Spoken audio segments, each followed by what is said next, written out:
In today's video, I'm going to show you how to create a pre-populated payroll or employee listing perfect for small business owners or anyone just getting started with managing a team. We'll focus on how to generate unique employee numbers. To begin, we want each employee to have a unique ID number. For this, we're going to use Excel's sequence function. Now, if you just enter something like equals sequence 100, it will generate numbers 1 to 100, simple as that. But we want something smarter. What we really want is for an employee number to only appear when a new employee is added to the list. Here's how. First, highlight around 30 rows, enough space to accommodate future employees. Then enter a formula using sequence that kicks in only when a name is entered. As soon as you start typing a new name, a new number will automatically appear on the left. Pretty handy, right? Instead of plain numbers, let's make our employee IDs more descriptive. For example, by adding text before the number, like EID, you can turn 1 into something like EID 001, EID 002, and so on. You can customize the prefix to match your company style, maybe use department codes, year of hire, or anything else relevant. This way, your IDs are not just functional, they're meaningful. Now let's talk about departments, positions, and employee types. These fields are usually predefined by your organization. To make data entry faster and more accurate, we'll use data validation to create drop-down lists. Here's how. 1. Go to Data, Data Validation. 2. Choose List.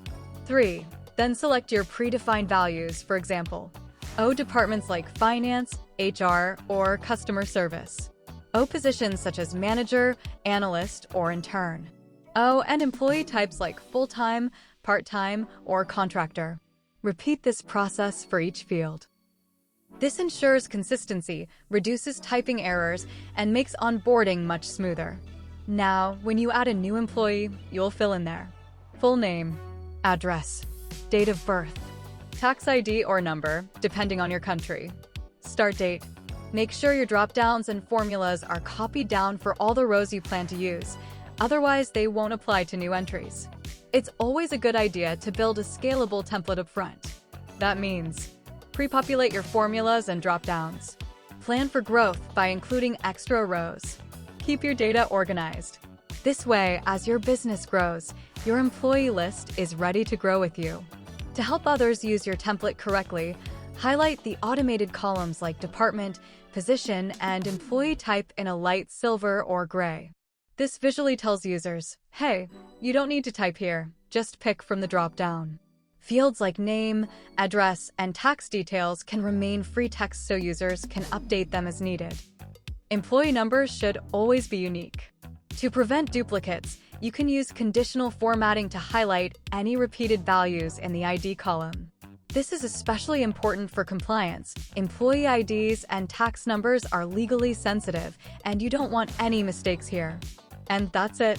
A simple but powerful setup to manage your employee list more efficiently. Whether you're starting a new business or organizing your current records, this approach keeps your data clean, your workflow smooth, and your growth scalable. If you found this helpful, make sure to give the video a thumbs up and subscribe for more Excel tips and tutorials. Got questions? Drop them in the comments. I'd be happy to help. Thanks for watching, and I'll see you in the next video.